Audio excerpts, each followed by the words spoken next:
Okay, let's jump right into this. Welcome to today's Explainer, where we're unpacking the really intricate and honestly high stakes dynamics of medical care inside senior living communities.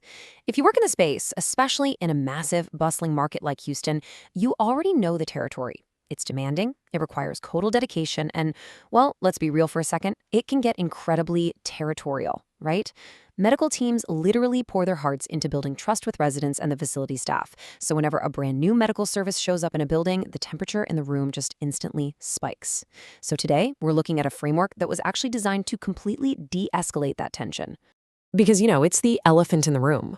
If you're a nurse practitioner or you're part of an incumbent visiting primary care group, the absolute second you hear about a new physician-led entity stepping foot in your building, your first thought is almost definitely, wait, is this new service going to steal our patients? And look, that is a completely valid fear. You're the one managing the day-to-day. You know these families inside and out. Sudden competition, that just disrupts continuity of care, and it creates a ton of confusion about who's actually steering the ship for the patient's treatment plan. That anxiety is exactly what creates this whole turf war mentality. But the source material we're digging into today highlights a very specific service line, AgeVantix, that was engineered from the ground up to eliminate that exact fear. So before those defensive walls go all the way up, let's take a look at the core philosophy guiding their whole model. It's simple. Our main goal is doing the most good for people who need it. Now, to actually pull that off, AgeVantix knew they had to structure themselves not as a competitor, but as a foundational ally. They totally get that in Houston senior living, the relationships and the building level dynamics are literally what determine if a service thrives or crashes. To do the most good, they realized right out of the gate that they couldn't be seen as a threat to the primary care teams who are already doing the heavy lifting. All right, moving on to Section 1, the reveal, unmasking AgeVantix. There is just a crystal clear line drawn between these two approaches. On one side, you've got visiting primary care. Think of this as your routine patient management, the day-to-day oversight, your standard checkups, ongoing treatment plans, the whole shebang. On the flip side is AgeVantix.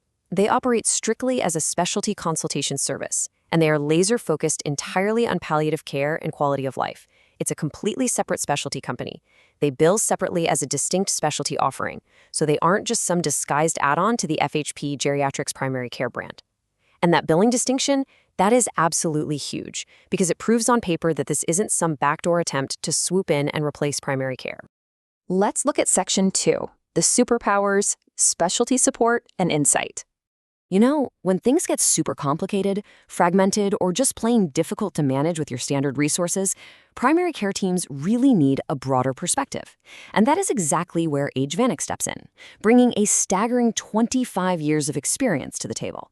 We're talking about a double board-certified physician who specializes in medically complex older adults. That is a massive amount of clinical firepower.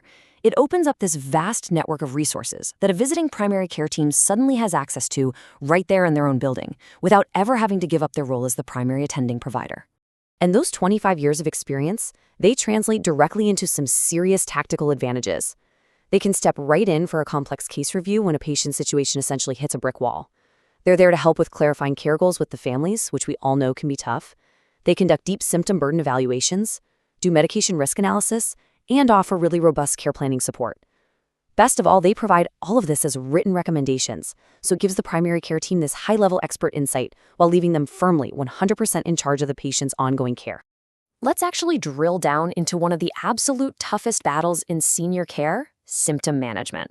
This is where AgeVantix becomes, incredibly valuable. They help primary care teams think through alternatives that can reduce reliance on heavy medications like benzodiazepines. They help lower the use of opioids and antipsychotics. And, get this, they even bring specialized expertise around medical cannabis for eligible patients.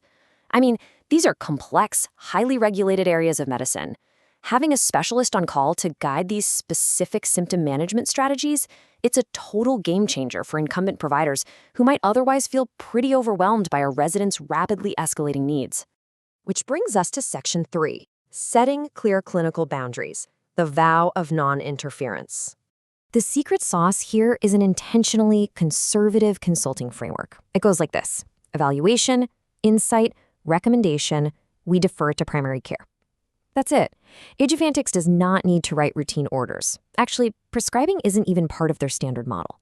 If there's ever a moment where service areas overlap, they instantly defer to the primary care team. The only real exception is if the primary care team explicitly asks for their help in a very limited area, like, say, managing a controlled symptom management medication. And even then, it is done strictly on a case-by-case basis. Basically, they evaluate, they recommend, and they step back. But hey, what if trust is still an issue? What if a building or provider group is still keeping their guard way up? Well, Agevanix actually offers a formal diplomatic treaty to legally protect the incumbent team. It's a really straightforward 3-step process. Step 1, you just openly discuss the territorial concerns. Put it all on the table. Step 2, Agevanix will literally establish a written case-by-case non-compete understanding for that specific building. And Step 3, the incumbent primary care relationship is preserved without any of the friction. Let's formally define what that written agreement actually creates. It establishes what they call a protected setting boundary. Remember how we mentioned the FHP Geriatrics brand a little earlier? Well, in these protected settings, Agevanix agrees that they will not even mention, let alone offer, the FHP Geriatrics primary care option in that building, period. If a resident or a family member asks them about primary care availability, Agevanix simply tells them that those services are currently unavailable through them. The boundary remains absolute, the trust is totally protected, and the incumbent team literally has zero reason to worry. Okay, last one. Section 4, Built for True Collaboration, the Ultimate Alliance. Here is the ultimate victory of this whole model. When you just remove the threat of competition, you lower the temperature in the building entirely. And the result of that? You get way better support for complex residents who desperately need this palliative expertise. You get more confidence for the primary care providers when they're facing incredibly difficult medical decisions. Ultimately, it delivers stronger, more cohesive care without the distraction of unnecessary competition. The visiting primary care team gets an expert ally in their corner, and the resident gets the absolute best possible quality of life. It's a win-win. And that brings us to the core takeaway from today's explainer. When complex care requires a specialist, will you force a choice or will you build an alliance? It completely flips that traditional territorial mindset right on its head. It challenges visiting primary care groups and facility directors to completely rethink how they handle these complex cases. You really don't have to choose between protecting your business and getting your patients the specialized palliative care they need. With clearly defined boundaries, you can actually have both. Thanks for joining me on this explainer. I really hope it gave you a powerful new perspective on clinical collaboration. See you next time.